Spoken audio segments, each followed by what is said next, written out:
Hello. How are you? Good. How are you? Oh, I'm so good. It's so good to see I you. know. Look at your setup. Oh, you like? It's gorgeous. It's funny what a simple sign and a plant can do. It looks so good. Thank you. Well, I started recording already, so I love to just capture some raw, authentic moments, especially like the welcome was just like, oh, like a natural thing. So I love to use that. But I would love to formally also introduce you and then let you, or just Perfect.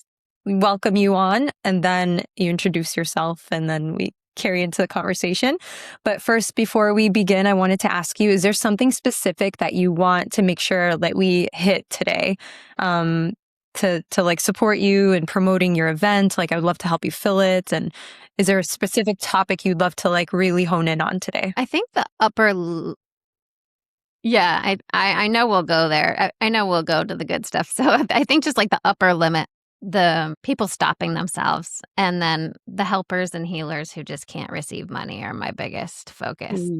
That's a good one. And we can definitely jam on that because I'm like your ideal client in both of those ways. I love it. It's so perfect. Okay, so welcome, my dear Megan Blacksmith, the NLP queen of the freaking galaxy.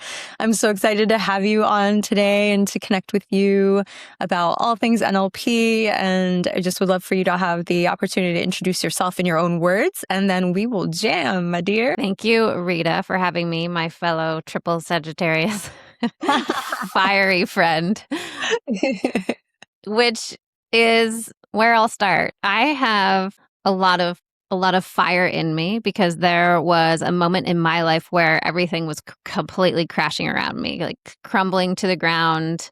I was postpartum and with my first child, so she's 15 now, quite a while ago. And I found myself in this state where all the doctors said that my labs were fine and I was great, and I felt horrible. Right. And there was this mismatch of what people were telling me reality was and what I was experiencing. And it really messed with my mind because I just kept thinking, maybe this is just how it is after having a baby. And at the same time, I'm like, there's no way, because I see people with many children, and this couldn't be possibly how they felt every time. So I started digging, I started finding answers, and that led me to holistic health and functional medicine, which led me to NLP, which is neuro linguistic programming, and hypnosis, which is what I train people in now, because I realized that everything I put in my body, on my body, what I thought about my body, what I believed about the world was completely deciding how I felt and what I was able to actually do. So that from that, I was able to break out of being in the corporate world and move to a place where I now work for myself. I have a very successful training company, and I get to live in a way a lot of people don't really let themselves live. So that's what I mostly want to share today, is just the idea of possibility as soon as we accept that it's actually okay to have. Yeah, it's really powerful when you realize that you're limiting yourself with your own thoughts, with what's possible for you.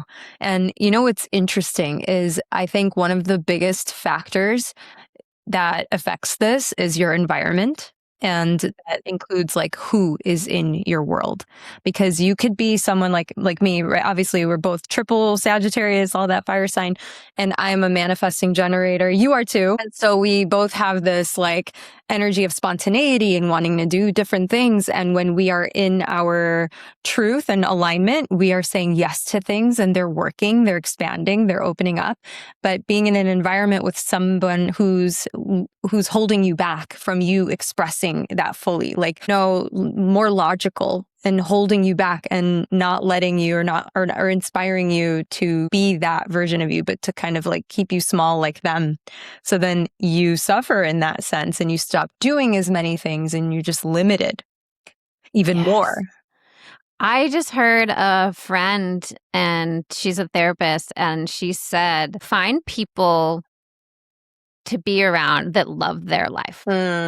it was like such a simple way of stating it. She's like, if you have people around you who actually love what they have going on for them or where they're headed, we're all work in progress. It's not expected to be totally in love with everything, but finding those people, because then you don't have the crabs in the bucket trying to pull you back down to where they are. You have other people who feel comfortable saying, I just had a huge win and I'm going to tell you about it, because they know you also are celebrating wins, or you also will celebrate theirs, which is very different than almost feeling guilt or shame when things go too well, which I know a lot of the helpers and healers and people I work with feel. And if you have other people around you who are saying, oh, that's just not possible, that's just not how it is. And I remember that when I first shifted into having my own business, some people in my family were like, oh, you can't do that. You can't just charge that for that. And at that point, when it's fragile and it's new, I was asking, well, can I? Maybe I can't. Yeah. Right. And then luckily, exactly what you're saying, Rita, I put myself in environment after environment after environment. There is no quarter in any year where I'm not investing in myself into some place that pushes me beyond what I'm really comfortable with. New room, a new mentor, a new colleague, whatever it is, a new book, a new anything. It can come from any source. It has to stretch me though, or else, I'm always growing. We always are growing, and we will feel that pull back to comfort, and we'll feel that pull back to just status quo if we don't keep moving, or at least that's how I feel. I agree with you fully. And this past year or so, I've felt stagnant in I've been like, I just joined this one program and then I just joined another one, and things like that I'm doing. But I've noticed myself, I stopped saying yes and doing things that are just like inconvenient. Whereas I used to just be like, yes, I'm doing it. I don't care what it costs. I'm lit up by it. Let's go. Wait, the dates work, but I have this right after, and that's not smart to do that. I need to focus on filling the retreat and doing all these things. Like, well, you know what? I'm doing it. Like, that risky, bold, illogical behavior always is so rewarded. Like, every time. So check this out. 2 days ago, out of nowhere, a friend of mine who I haven't seen or talked to in years, really, like we're connected on social media, and suddenly she became this like big and famous woman, which already she was like a singer and all these things, but like next level, like red carpets and all these things, like next level, blew up. Out of nowhere, she reaches out with an invitation to her baby shower in San Diego. And I was like, yeah, San Diego, I don't know. Like, and then I was like, wait, what the fuck is wrong with me? Like, I would normally be like, fuck yeah, I'm there. Let's go. So then I shifted immediately. I was like, yeah, I'm there. RSVP. Yes. Okay. So now I need a flight. Okay. So now I need somewhere to stay. Okay. So whatever, it'll work out. And I'm bringing my dog. Can I bring my dog? Yes. Awesome. So like, let's go. And then yesterday I get, I see a post by Nico Canyon, who I had on my podcast recently. He's spiritual healer, like relationship expert, all these things, and ayahuasca ceremonies, and name it. He went to this thing in Cappadocia, Turkey last year, this healing retreat that is like a festival at the same time. Wow.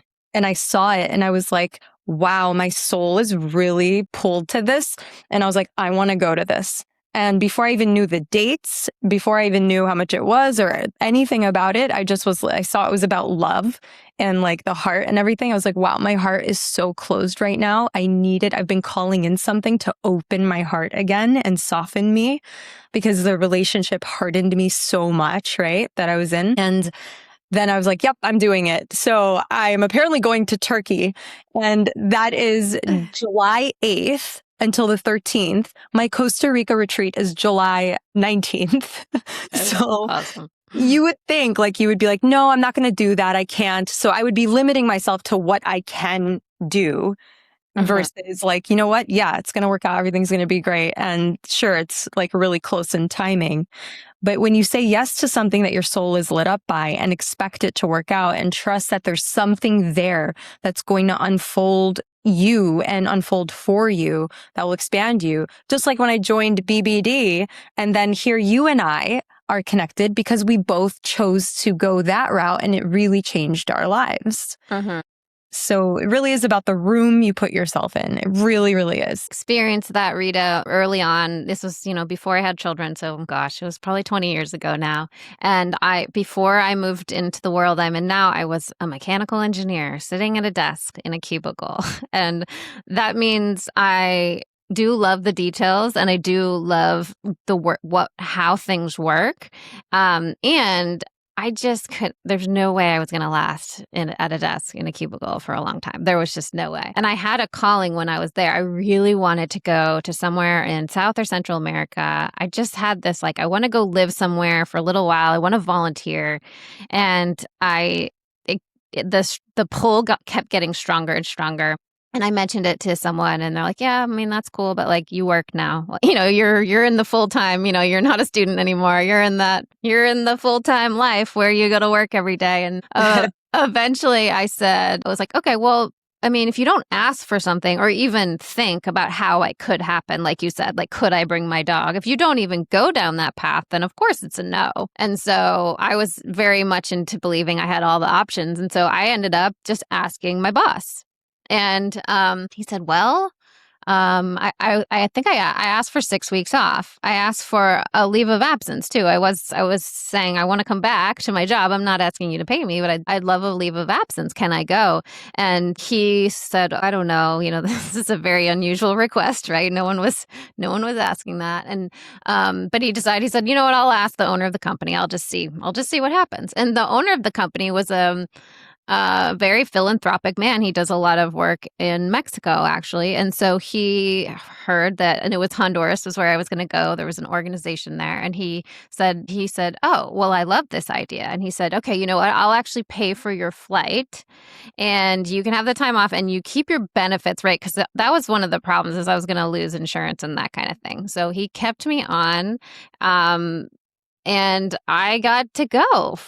So it's without even considering, if you just listen to what everyone say is possible, it's such a small example that then made me realize, okay, for now, as a bigger picture, as a business owner, for example, I'm leaving literally tomorrow and I take 6 weeks off every summer. So we're going to the lake in New Hampshire. And I have just set this up from day one. I've been in business over 13 years that this is what happens in the summer.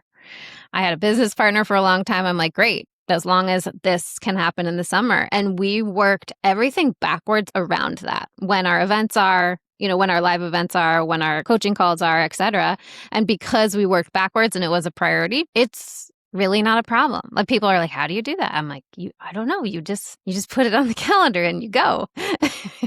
and it does, as long as it is. And I have to say this because people will say, oh, someday I'm going to do that. And I love that people are thinking well, someday I'll have the money for that is usually what they say. And not trying to put anybody in a horrible financial situation. And I did that with the summers before it was actually, I'm air quote smart, because you have to really reverse the way, if you want to be the identity of someone who does something like that, you have to do it first, because really you will wait 20 years. You will never feel like you actually can or have enough money or et cetera. It's the muscle of going and then coming back and being like, oh shoot, well, I got to figure something out. And then I'd come back and I would be like, well, I'll launch a new program. I'll sell a new package. I will make up for the fact that, there wasn't income during that time. And then eventually it worked in the process where it's just part of the year. And then it doesn't, everything operates when I'm gone because I do it every year and it's fabulous. It's amazing how you've basically designed your life, right? So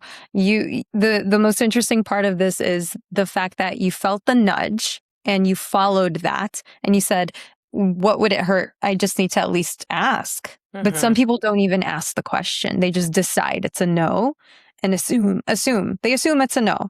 And they also expect the no. They expect it to not work out. They expect the negative. But what people forget is that the positive outcome and the negative outcome both are equally possible. And you're choosing to focus your attention on it not working out. And so then you don't even bother trying, because it's really underneath that is the fear and it's the comfortability and familiarity of how your life currently is. So you say you want something, but then do you really? Because if you did, you would actually do something about it and move toward it. So we're talking about being stagnant and moving forward, right? If you don't like where your life is, then you actually have to do something about it and not just sit in that same exact routine, the same energy, and not change a single thing. That's the most painful space. I like to give a really good visual of if you were trying to go over to your neighbor's yard and there was a fence and you had to climb over it. If you get halfway and you just sit on it and go, which side should I sit on? And you're sitting there on the fence. It's not a very comfortable place to be, right? You're sitting there until you make a decision. Am I going to his house or am I coming back to mine, right? Either way, whatever. But if you stay in the middle, it's an actual painful place for your soul, really. It really is. And it's the same as when you're in a relationship and you're like, should I stay or should I go? And you're just torn and you're in that, you're suffering and you're not happy. Either way, you're losing while you stay in that energy. I'm speaking from experience, of course. So I'd love to pick your brain a little bit about what people can do from an NLP perspective, because you are the NLP queen of the galaxy. I'm dubbing you that. I'm like, thank you, knighting you, like you are. And I will take it. Yeah, take it, girl. I'm remembering your Metaphor to Millions masterclass and like one after the other. I was like, that was good. Oh, that was good. Like it was so good. I'll link it in the show notes for people to join in on that. But tell us, as far as the limit that we reach, right? Where we're personally, even me, right? I realize what it is that holds me back. It's the fear of the responsibility that comes with it and the perceived loss of freedom and time. And having a full calendar and having people rely on me and having to pay a team and having to make a certain amount of money every month, and versus just being comfortable and I have enough. And, sometimes I have more and I'm like, and I'm traveling and I'm free. Like, do I need more? And I'm just holding myself there. There's also the fear of the level of visibility where right now I could go somewhere, I could walk outside and there's not paparazzi like waiting outside my door, right? There's that level of privacy. I'm still there, but there is a point of no return. And I have always like gotten really close to it. Like I blew up like crazy, or I was becoming super popular on Clubhouse or whatever. And then I'm like, okay, that's enough. And I go like retreat back into my little cocoon, right? So what is that upper limit and how do we tackle it from an NLP perspective? So I think it's these are great examples, Rita, because you're seeing real time, like what the idea of expansion, many of us want it. And then also there's something that we do feel we could lose from it. And we call this a double bind in NLP, where I'm always looking for, because often people don't know that it's there, or they know something's there because they do that thing where they pull back, or they do that thing where they get sick when they launch, or they do that thing. There's a pattern, but they're not totally sure what it is linked to. So language is the best way to really understand what's in somebody's model of the world and what's the actual belief underneath all the things they're saying. So when you keep asking them, okay, well, what happens if you get that success? And they're like, well, it'll be great. I'll travel more. And then what happens if that happens? And you keep following it. Often you eventually get to something like, well, I could become too popular and then I won't have the freedom to go outside my house. And then you have to keep going though, because there's even something under that. And is there something like, it's always going to be different for everyone, but something under that, like, well, I don't actually trust myself to make good choices if I had all the options in the world or money thrown at me or something, right? There's something usually with trust or deep feeling of, well, am I really worthy of having that much attention, or will I be found out for a fraud, right? There's usually some deep core wound there that language will help bring to the surface. Beautiful. And what do you do to extract that, to get to the root of it, to really identify what that is? Because I'm hearing you say like, oh, it could be even deeper, and it could be the self-worth thing, or it could be I'll be found out, I'm a fraud. Like I could see how that, I'm thinking of me, for example, and I'm like, trying that on. Yeah. But how do you actually figure it out? So it's from asking the question. It's literally from a conversation where I ask the question. It's becoming a mindset ninja with language. You're asking the question, and then you're following your like we say sensory acuity. So I'm following like, did somebody's the color in their cheeks shift a little bit, right? Did you see like an increase in breath? Because often it's at a subconscious level when you hit something, because they might no, I'm great with being popular or great with being in the limelight or something, and then you following their body for the clues, and you usually will get to something. There's some level of tears or some level of emotion where someone's like, oh, now I've gotten to a deep level, like, oh, I did not quite realize that, not just in general, I'll lose something, but they'll go, oh, well, as we talk about this, I'm realizing that I have a sister who has always been very jealous of me. And I'm realizing that if I were to be even more successful, like the family dynamic would really blow up, and I will potentially lose love from these core people, my parents or my sister or something like that, right? And once you can get to an actual very specific statement, or we're looking for that, where the energy is in their body and what the statement is, that's what we can use in the process I use. It's called quantum time technique, but it's a timeline therapy where we're going back in time to discover where the first event where this emotion and belief were formed. So there could be it could be a really small event. Like literally there's been things like my sister got the lollipop and I didn't. And someone in that moment from the little person eyes made a decision like she's the great loved one and I suck. And I will forever have to show how great I am and be funny all the time and live up to this. So there can be little moments, or there can be really big, scary moments that people have gone through there where they made a decision. And this can even be in the womb. I've had people, the intensity of their birth and the fact that they were physically hurting their parent. Like one woman, she kept saying, I don't know why I'm afraid to get bigger. And she meant in business. Like, I know I'm meant for more. She speaks on stages. She's like, I just feel this, like, it's scary to get any bigger. And when we did this process in a hypnotic subconscious state, so this isn't something she was aware of, she actually went back to her birth. And in that hypnotic state, she was like, my gosh, she was a really large baby and her mom was a really, really small person. It was actually it was a problem. She was physically hurting her mom for the last month of pregnancy.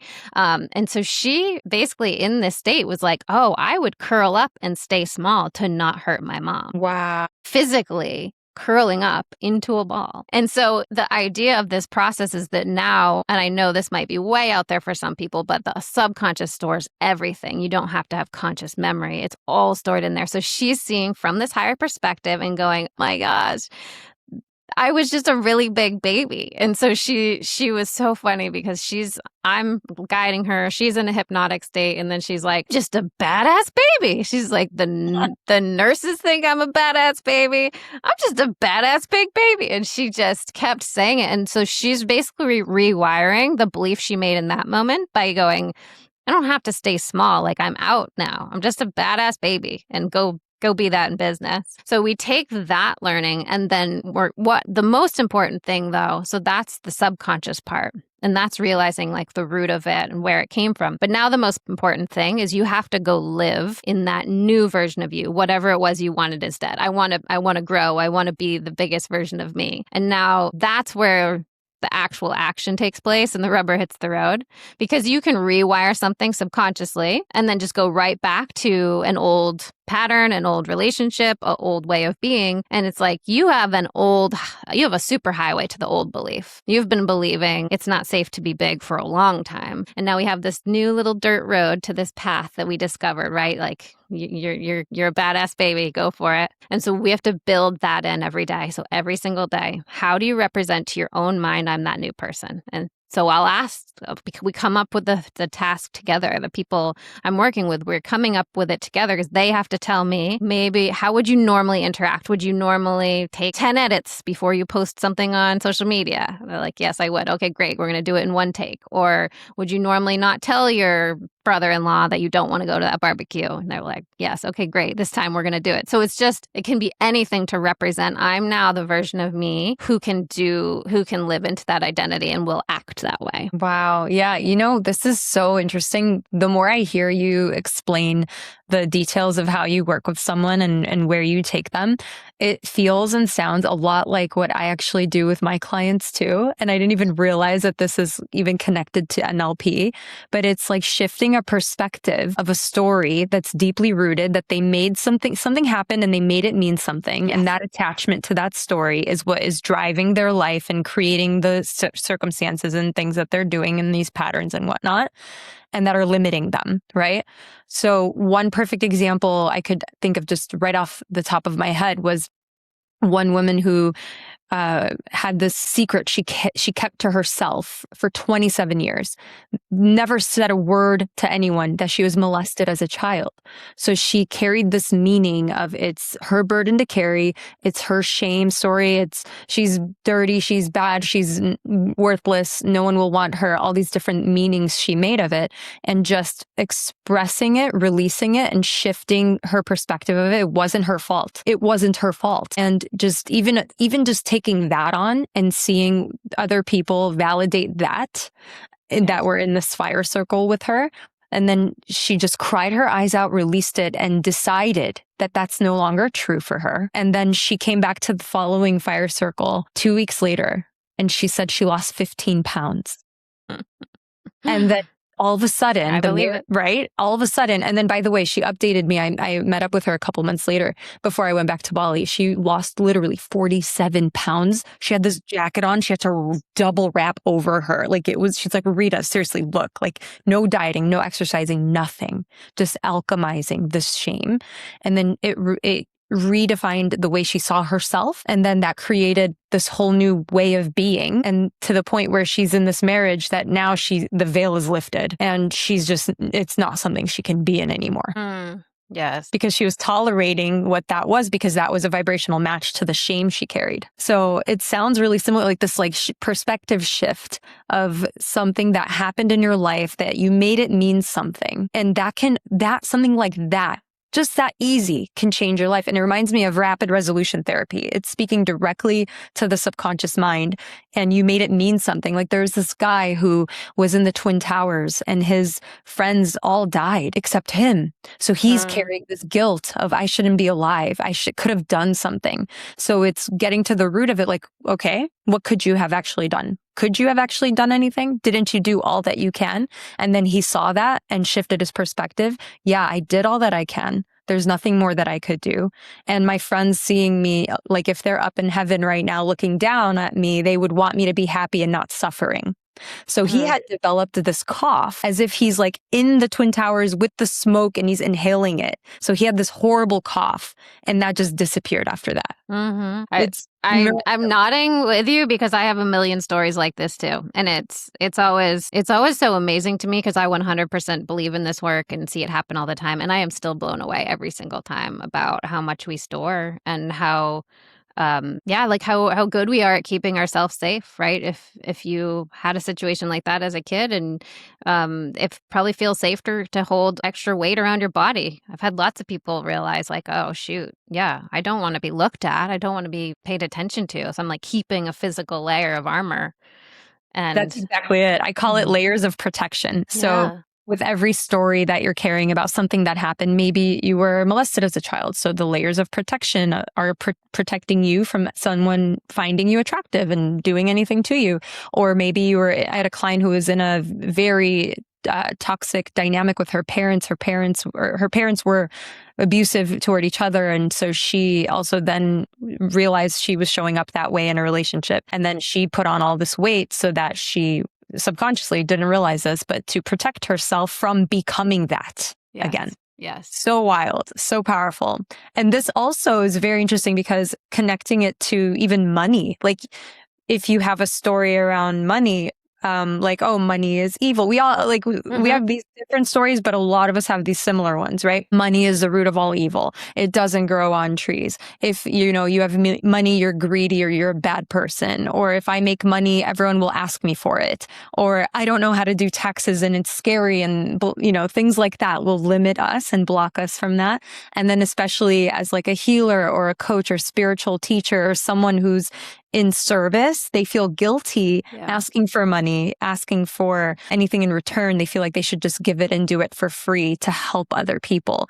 But then what I figured out was, if I don't charge for this, then I have to work a 9 to 5, which takes me away from this. So if someone also invests in themselves, they have skin in the game, they care about the work even more. And then I don't have to work a 9 to 5. I could do this full time to support myself. Yeah. So it's for you and it's for them, right? We can do much better work when we're getting paid well for it, and we can really dive into it fully, learn about ourselves, learn about how to help people best. Like the people, you know, the helpers and the healers that I end up working with, they have amazing gifts. And I'm watching these gifts and I'm thinking how many people in the world need this right now, who are physically hurting in their body all the time, who are emotionally hurting in their body all the time. And these people have gifts, and what's holding them back from getting their gift out is just they don't have the ability to receive the money, their shame and guilt around having money. So now we have them hurting, other people hurting, when there is and was a solution. And it's all because of, I mean, lots of old stories. It's not surprising. I really feel like everyone actively will need to work through money things if you want to really be able to help a lot of people, because it's so ingrained in culture. It's so ingrained, passed on. So getting into the idea that, you know, money is energy, we're exchanging. And when we don't, I have learned this lesson personally. I imagine you have, Rita. I have done the thing where I've decided to give something away free, or I've discounted. And every single time, every single time, I get the same lesson of, this is the person who now doesn't show up for the calls. This is the person who now complains about the smallest things, honestly makes my world tricky, makes it hard for me to help other people, makes me start to question if I'm actually good at this. And it's always the category of person that I bent my rules around. Like I broke my own standards of, here's what I charge and here's how it is right now. And as I've expanded to charge more money and hold a bigger container, I will not do that anymore. And not even just for me, not because, oh no, I deserve it and I'm worthy. I do believe that. And I've watched what it does to the client. I've watched how they do not get, I really think it does them a disservice, because I'm almost saying, you know, you can't figure it out. So here, honey, like just take a couple $1,000s off, right? Because you are not the type of person. And when I'm like, no, this is what it is, and this is how it works, and here's the rules and the boundaries, that person either steps in and steps up, or they don't at that moment. And sometimes that's the lesson they need too, of like, I'm not a person who feels I can figure things out. I'm not as flexible as I want. And as long as they keep moving, great. But I've just seen it so many times. And I know people can hear this and go, I know, I have to charge. But they're like, but I feel bad. And I just want to help everyone. And these people really don't have money. And I will remind you that some people really don't, meaning it physically is not in any account they have. Like some people really do, and they're full of it. And they have a lot of fears around changing and growth. And for both categories, we can help them by just holding that boundary. Because I have seen people, I know I have done it at one point in my life when there was no money. I worked 3 jobs. I made bracelets. I babysat. Like I did the things to get the money to go do that next transformation event I wanted to do. And by getting there, I was around a lot of people who thought totally differently. And I was like, oh, okay, there's a different way of thinking. Now I'll put that hat on. Thank you for all showing me. And then it keeps happening at every level. I'm in a program right now where I'm like, you all are just like genius CEOs. CEOs. I've never even thought of things that way. And I know there's 10 more layers, 100 more layers I don't even know of, but you continuously push the level that you're comfortable with. And there will be push and pull with that, right? Because then your body's like, oh no, what are we doing, right? So you have to be able to give yourself some grace and some love and some physical, like actual nervous system support, but then push beyond and then find that new crew who's at that level so that you can own that and really actually help the people who need you. As long as you are someone who cares about people in the world, which anyone who listening to your podcast is, right? Because there's lots of people who are out there to take, and obviously, no, we don't want them to be having all the power of persuasion. But for people who want to help and heal, I feel like it is your job to actually learn language powerfully, to learn your own beliefs and shift them, or else you can't help anyone, especially yourself. That's so true. And, with you teaching what you're teaching right now, which was so powerful, by the way, and I love all the examples that you gave, especially the part about someone saying like, oh, they can't afford it. Like, you're projecting your own money story onto people. You have no idea what their financial situation is. And you are also deciding that they can't create it. Yes. Instead of uplifting them, inspiring them, moving them to be resourceful, or even to generate their own, within themselves, like, I can make this happen. I'm feeling called to this. There is a way, period. Mm-hmm. Right. Yep. Versus I can't, my bank account says such and such. So sorry, very limiting. But with your upcoming event that you have in Virginia Beach in October, yes, I bought my ticket. Yes. I will be there. I'm so pumped. I'm really excited. And just even having this conversation with you is like, I'm like, ooh, are we going to get to do some of this there and that? What else are we going to do? Like, so excited to be in person with you. And I'd love to share the opportunity with my listeners so that maybe they could come and be with me there, and we'll learn together. I would love that. Tell us a little bit about it. Yeah, so there's a great backstory to this event, because it's kind of the idea of continuously practicing what I preach, which means stretching myself beyond my comfort level. So the last event that I ran was 2 days and 50 people. And so I said, okay, well, what's the next stretchy place?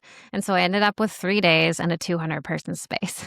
And I booked it, Rita, and then I panicked. And it's like, that's how I know when I'm actually doing the next level versus going, okay, 60 people, right? Like 10 more. And so, and all the fears came up of, okay, where are these 200 people going to come from? I know I can facilitate the actual event, because that's the work I do. I do 6-day and 8-day training. So 3 days is it's not a big deal, but holding and attracting, because I don't just want anyone. These are people who are really into transformation. They're there for it. They're ready for their next level. They're ready for huge quantum leaps, because it's important that the whole room's in that energy, not just like, oh yeah, I'll show up. But no, like, we're here because when you have 3 days together, you can rewire tons of beliefs in 3 days. There is something magical about day 3 in training. So day 3 of our 6-day training, there's always something really fascinating that happens. And it's where people really, really, they can't hide stuff anymore. You can hide stuff for day 1, and then day 2, it's starting to really come out. And day 3, it's like, okay, we're actually to a deeper level, right? You know how you can put on a face for a little bit? Like, okay, new people, this is fun. And then you get to the really, really good stuff. And that's where the shift happens, because I want people leaving with a physical ability to go to a next level and a new identity. I was interviewing one of our clients recently who's been through all of our training in person. And she said, and she's now hosting a live in-person event. And she said, I'm hosting it live. She helps women with their fertility and hormone health. I'm doing it live. She said, because every time I go to a live event, whatever realization or whatever shift I have that happens at a live event is permanent. It's like in me. I know it. It's done. Versus other times I'll have this realization, and then like a year later, I'm like, oh wait, I'm having that realization again, right? You're coming back to it, but it didn't actually shift necessarily what she was doing. And I said, yes, and thank you for putting that in words, because that's what I've experienced. There's just, you can't, you're the before event person and the after event person. There's two different versions. So we're going to spend 3 whole days. It's really the personal development behind being a business owner or being an entrepreneur or being a digital CEO. It's the,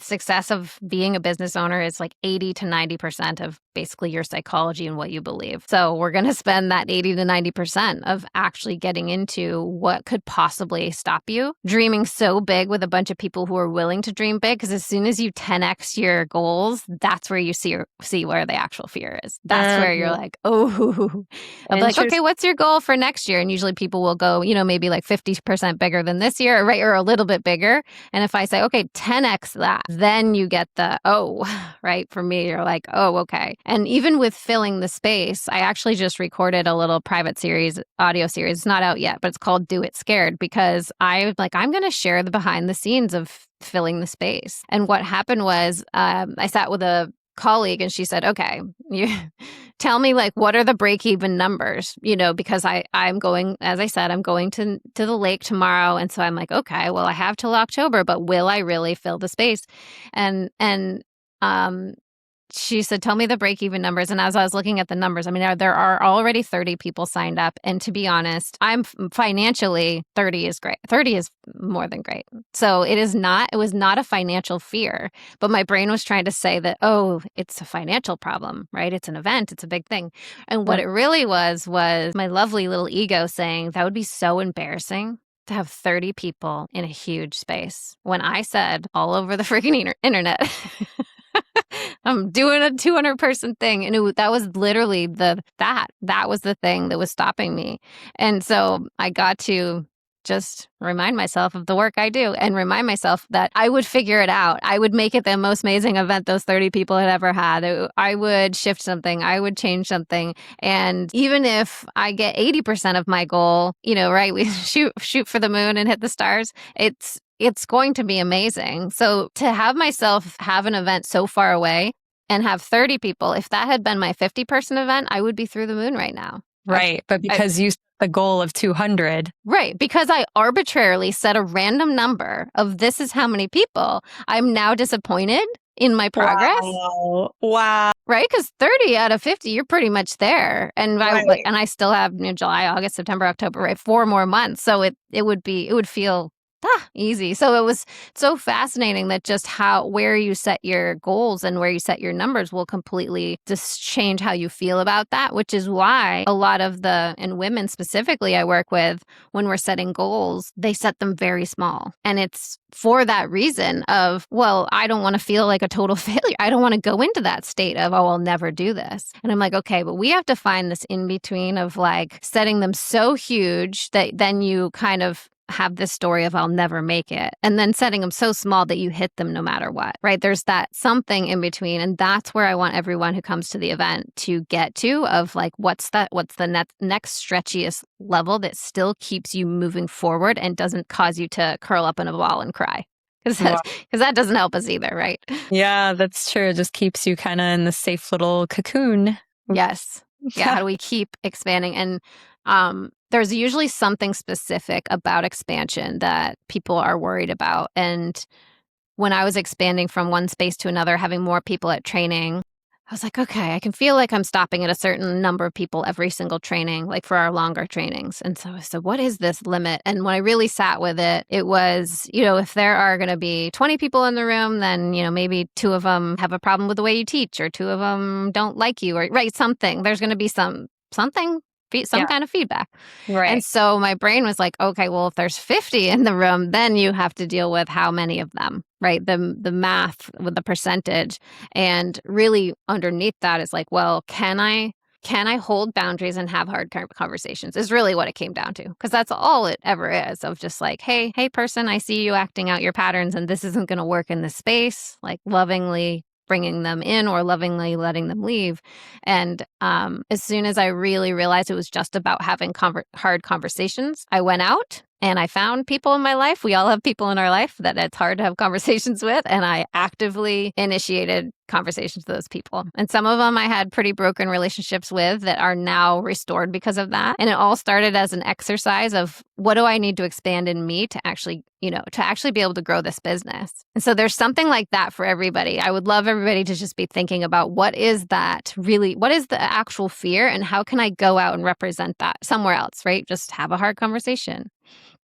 Yeah, that's a small but really big, like a simple but really big. Like if someone doesn't talk to their dad anymore, or so, there's these damaged, broken relationships between anyone in the family, especially after the pandemic, so people are wanting to repair but don't know how, or feel they're so right or the other person's so wrong that they're just leaving it as is, which is really sad. One of the things that you mentioned, like these hard conversations, and that's also something that I've helped women that I work with repair their relationship with their parents.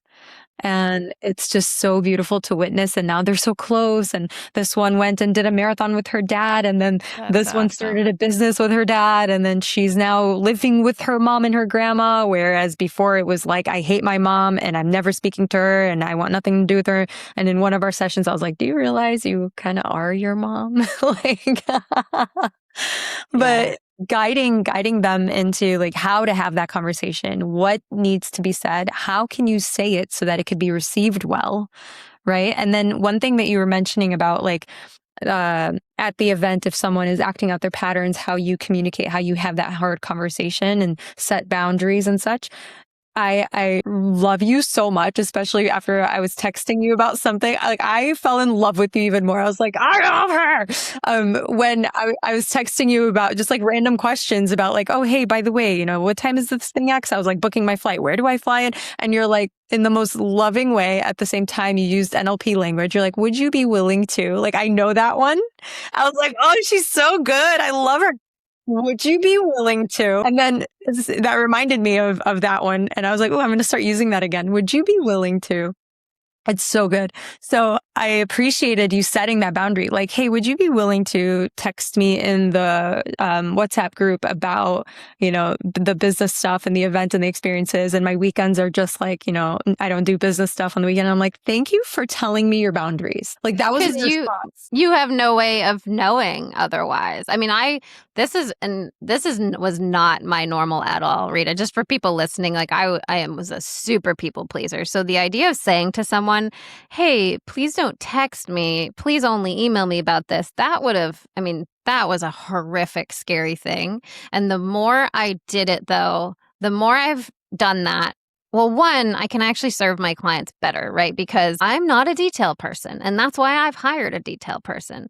And this literally happened to me the other day where somebody DM'd to the Instagram to me and asked like, hey, the event, the meetup is on tomorrow at a certain restaurant. And I said, yes. And I did not read clearly what she wrote. And she wrote the location that was last month. So now I have just said, yeah. And she was at the wrong place. She didn't make it in time because I didn't see it. And so it's not just, part of it is a boundary of like on my weekend with my family, I really try to stay off my phone. And then the other part of it is, but if I don't tell this person like the best channel to get information, they'll actually get bad information from me. Like my assistant has the information. She knows the details better than me. She can fix the login. She can tell you the right place because we've worked that out and she has a system for it. Otherwise, this person got the wrong location. I was like, if I had just told her like, here's the text list that will, that sends it every month. If I had just sent her to the actual right location, which is what I did after,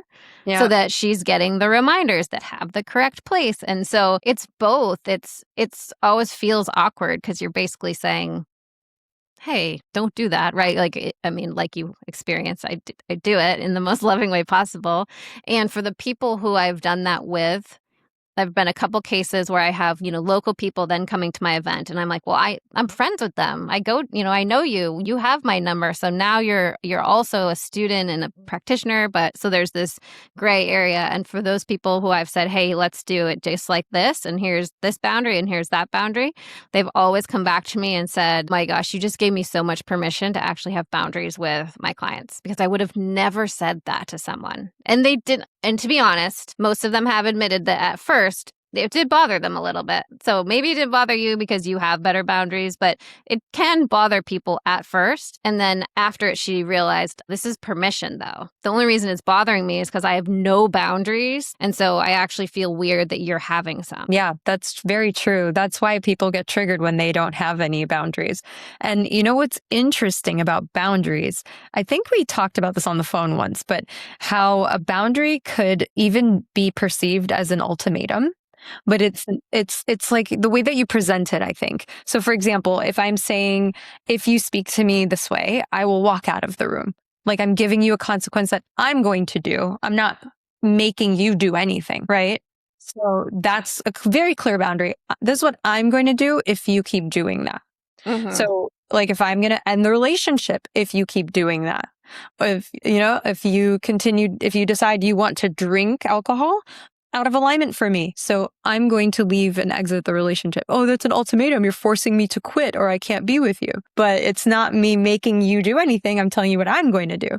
But it's like an ultimatum still at the same time. Isn't it? Do you think? So it's like if you're saying you have to be this way, say I need you to stop drinking, that's just how it is, then that is an ultimatum. If you're saying, hey, it's this is what my ideal world is. In my ideal world, I do this and you do this, and this is how we operate. So here are the levels and the layers of where I still feel safe. And when this happens, like if you choose to drink, that's fine and great. You can still make your choice. It just needs to not be here with me. So it's not saying you can't do something. It's just saying these are the things that will work around me and these are the things that won't. And people will receive that totally differently than I'm going to leave if you do that, right? It's the words are everything. Right. And it's the way that you just said it in the last few minutes. And even when you were giving the example earlier, it was the way you said it and what you said that felt, and even in the message to me, I received it so like, oh, wow. Yeah. Thank you for telling me your boundaries. Like, sorry about that, So, and it was like, hey, like, I want to totally text with you about all, triple Sag stuff, Manny Jen stuff, but like business stuff and my family on the weekends. I was like, love that. Thank you. Yes. But Yes. it's because you have this beautiful training and that you have been practicing this. So for your average person, they like, this is going back to what you said about language, how important it is. So mastering this is going to help you tremendously in every area of your life. Like it's impossible not to. And Rita, everyone has either experienced, like they as the person or people in their life where, if you've had no boundaries your whole life, or if you've been the people pleaser, you've let people walk over you your whole life, there's this pendulum swing that often happens when somebody decides they're going to be in their power and stand in their power. And the swing can then sometimes feel so aggressive and intense to other people because you went from, I will do anything, anytime, all the time, I am the chill person, to you just crossed my boundary. And so there is this swing that can happen when people are first getting into that usually they'll end up coming back to the middle. And so if it's hard for someone to set a boundary, usually the energy they're doing with it is proving of like, no, I need to explain to you of this is why this is not okay. This is why, so there's this proving energy that then the person will push back on. And that's, I think, why people first really getting into this are like, no, this doesn't work. I used the right language, Megan. I used what you said. I said, would you be willing? But they still were so offended. And it's your energy you're coming to it with. Because if you still feel bad about it, like, oh, I shouldn't actually be asking this, or who am I to set the boundary, then they'll feel that. But once you actually get to this ownership in the middle of, no, it actually is, like, you really believe it is best for you, it is best for them, and it's not manipulation, it's just really like, this is how it will work best for both of us, then it can be delivered with the language and will be totally received, which is why I think you received that so well and when not either not everybody would, or maybe their delivery would have them feeling like, oh, she actually has feelings about that, and I can feel it. Yeah. And it's also being aware of, hey, that's a boundary she's setting. And that's actually good that she's setting that for herself and for the container. So I saw it as like, wow, good. Thank you for that. I didn't know. Now I know. And so I can honor that. And I think it's also someone who's, been doing the work or is aware of that. And like you said, has boundaries. And that will for sure be something that, someone will notice or receive well versus someone who just like has no clue. Yeah, it's so funny. The more we talk, the more I realize we have even more in common. Like you mentioned working in a cubicle and just feeling like pulled, wanting to go somewhere and travel. And my story originates in a cubicle as well. And I was just like, my soul was like, this is not it. I don't know. I just posted a reel actually just yesterday about this where I was like, this is not it. And I looked on Craigslist before it was creepy for something else. And then this tour popped up and I'm like, what is this? I don't know. But I just like filled it out and went through the motions of the audition process and got picked out of thousands of people and ended up waking up in a different city every single day with a microphone in my hand, discovered Crazy. my gift for public speaking, which was insane. And it changed my life and opened my eyes to like what's possible versus working just a normal job or sitting in a cubicle. And it was the boss who I didn't go like, oh, let me find out if I can get the days off. I didn't go, oh, let me check my bank account. I just said yes when they called me and said, we want you to fly into New York and audition in person. And then I went to my boss and she said, no, I can't have the days off. So I was like, really? Because I feel like I absolutely have to go. I don't want to wonder what if for the rest of my life. This is coming to me clearly for a reason. And I guess I don't have a job anymore. I don't know. And I went and I got picked and all the things and it changed my life. So, but it's also like, you know what? I could find another job. It's going to be fine. The things that limit us, that we limit ourselves. For sure. What would you say is if it to kind of send people home with something, some homework that they could practice to take away from this entire conversation that they could apply in their life right now that would be super powerful in shifting in maybe their relationships or the relationship with themselves and how they're limiting themselves? What would you say is one thing that they could or should do to like redefine their reality? I'd just ask for people to play the game where you look around for things that irritate you. It's just the best way to see what basically is going to be mirrored back on you.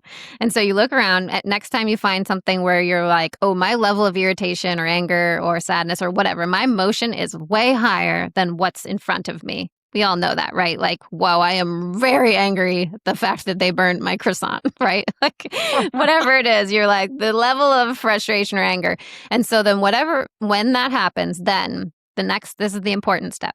The important step is to think in your head, what are you saying about this situation or the other person? And this is the one time in NLP where like it can be kind of nasty, like they're an idiot or, they're incompetent or whatever. You're looking for the actual like not very kind statement or they're taking advantage of me, whatever. And once you find that statement, now you get to turn around and say, where am I doing this? Where am I inconsiderate? Where am I taking advantage of someone? Or where am I inconsiderate to myself? Or where am I taking advantage of myself? So you turn it around to try to figure out where you're doing this in your life. And it's not always as direct as you think, because you might be, I've had this happen where a client was overusing, I used to use Voxer at the time and overusing that. And I was like, oh, this is so annoying.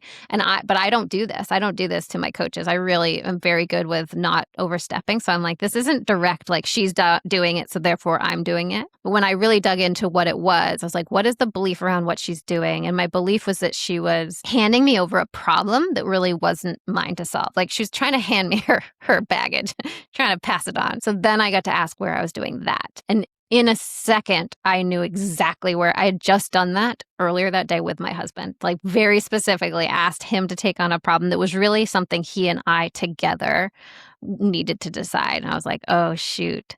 So once you figure out where you're doing it, though, this is the coolest part, is that then you can go address that. So I went to address how he and I are interacting. I went and said, hey, I'm sorry, this is actually both of us. So you can go correct the projection. You get to go shift it and just watch. It is magic. It's not magic because it's quantum physics, but it will happen where then the original annoyance isn't annoying you or isn't even happening. And it's such a cool way to just keep digging into the layers of what's your next thing to work on. That's so powerful. Yeah. Amazing. I'm so excited for your event. Oh my gosh. Rita, let's do this. I have a fun idea. I didn't run it by you, but you'll love it. Okay. So let's do anybody who DMs either me or you. Let's see, who should they DM? If they DM Rita and say that they heard this podcast, or DM you and say they heard this podcast, then I'll give $100 off coupon for the live event. Wow. Okay, Tell so everyone what the ticket price is. So the ticket price right now is only $297. This is the lowest. I mean, this is not even an hour of my time. So people who decide to DM can come for $197. Oh my gosh. And we'll get to be there together in person. And it's Virginia Beach. Virginia Beach, yep. In October. It's a beautiful time of year there. We're right on the ocean front. It's like a block from the beach. It's going to be a really powerful room of people who are ready to change and shift. And honestly, so the reason why the tickets are so low, because I have people ask me, the tickets are just somebody's commitment, because when you give away free things, people don't show up. The tickets are a commitment, and really the magic of what happens, the fact that somebody will maybe have to get on a flight or get a hotel, they're going to be investing more than this $200 to get there. And their investment will then, like we talked about earlier, will be what they have in their transformation. So I know how much, I know it can be a lot to figure out. Can I leave my business? Can I leave my kids? Can I get there? So just getting there is usually hard for people. And then once they're there, they see all the possibility in the world. So this is my way of getting this work out, the intro level work, to as many people as possible. And then the people who are there who are like, this is exactly what I want to do, they will get an offer. They can come join a 6 or an 8 day certification and be trained and certified in NLP and quantum time technique. But this is the place where I wanted to make it so everybody can handle this. Amazing. Oh my gosh. I would love to fill that room with all the people listening to this episode. How amazing would that be? I know. Like, hold up your Rita sign. Oh, funny. And then I get to meet everyone in person who's listening. That would be so cool. It would be so cool. Wow. Okay. So I'll make sure you have the link. And then if they DM me, I know how to do it. And if they DM you, I'll make sure you have the info too. Amazing. Oh my gosh. I'm so excited to be with you in person and learn from you and go deep in this work and heal whatever upper limit or my next level and tap into, this is my $1 million year. I'm stepping into that insane CEO, actual CEO, not dabbler like James says, or just dabblers in their business. CEO. Let's go. I feel it for you. It's coming. It's coming.